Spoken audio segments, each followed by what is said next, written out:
Hello viewers, আসসালামু আলাইকুম। কি অবস্থা সবার? আজ আমি চুলায় আপনাদের বনরুটি তৈরি করে দেখাবো। আর এর জন্য আমি এখানে কুসুম গরম দুধ নিয়েছি। হাত দিয়ে ধরা যায় এমন অবস্থায় দুধ নিয়েছি এবং এর মধ্যে দিয়েছি 1 চা চামচ বাটার আর 4 চা চামচ চিনি। এরপর এর মধ্যে দিয়ে দেব একটি ডিম।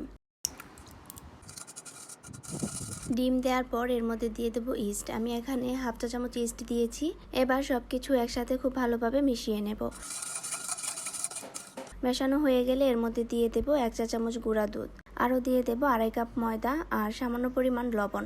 এরপর সবকিছু একসাথে ভালোভাবে মিশিয়ে নেব এবং অল্প অল্প ময়দা অ্যাড করব। আমি এখানে আরও 1 কাপ ময়দা অ্যাড করেছি আর অল্প অল্প করে ময়দা অ্যাড করে একটি সফট ডো তৈরি করে নেব। ডো সফট না হলে রুটির ভেতরটা শক্ত হয়ে যাবে, সফট হবে না, তাই অবশ্যই সফট ডো বানাতে হবে।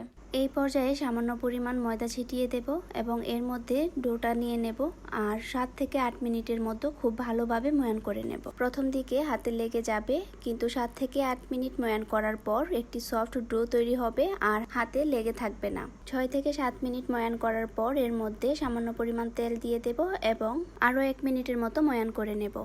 এরপর হাত দিয়ে গুল করে নেব। দেখতেই পাচ্ছেন আমি কিভাবে গুল করে নিচ্ছি। 2 হাতের সাহায্যে আমি ডোটাকে গোল করে নিয়েছি। এবার এটাকে ঢাকনা দিয়ে ঢেকে 30 মিনিটের জন্য রেস্টে রেখে দেব। চেষ্টা করবেন গরম জায়গায় রাখার জন্য, কারণ গরম জায়গায় ইস্ট খুব তাড়াতাড়ি অ্যাক্টিভ হয়। 30 মিনিট পর দেখতেই পাচ্ছেন আমার ডোটা ডাবল হয়ে গিয়েছে। এখন হাত দিয়ে চেপে চেপে বাতাসটা বের করে নেব এবং আলতো হাতে 1 মিনিটের মতো ময়ান করে নেব।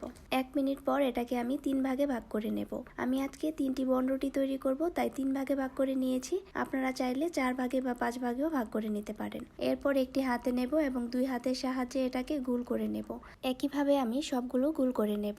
গোল করা হয়ে গেলে একটি প্লেট নিয়ে নেব আর স্টিলের প্লেটের মধ্যে সামান্য পরিমাণ তেল দিয়ে দেব। তেলটাকে সম্পূর্ণ প্লেটে ছড়িয়ে দেব। এরপর গোল করে রাখা 3টি ডো এর মধ্যে দিয়ে দেব। ডোগুলোর উপরে আমি ডিম ব্রাশ করে দেব আর এতে করে খুব সুন্দর একটি কালার আসবে। আপনারা চাইলে ডিম ছাড়াও এই রুটিটি তৈরি করতে পারেন, তবে ডিম দিলে সুন্দর একটি কালার আসবে আর দেখতে অনেকটা ভালো লাগবে। এরপর আমি একটি প্যান বসিয়ে নেব এবং এর মধ্যে দিয়ে দেব একটি স্ট্যান্ড আর সামান্য পরিমাণ পানি দেওয়ার পর এর মধ্যে প্লেটটি দিয়ে দেব। পানি দেওয়ার পর এর মধ্যে প্লেটটি দিয়ে দেব এবং একটি ঢাকনা দিয়ে ঢেকে 15 থেকে 20 মিনিটের মতো রান্না করে নেব। ঢাকনার মধ্যে কোনো ছিদ্র থাকলে টিস্যু পেপার বা কাগজ দিয়ে এটাকে বন্ধ করে দেব। 10 থেকে 15 মিনিট পর এর মধ্যে আবারও ডিম ব্রাশ করে নেব। এরপর ঢাকনা দিয়ে ঢেকে আরও 5 থেকে 6 মিনিটের মতো রান্না করে নেব।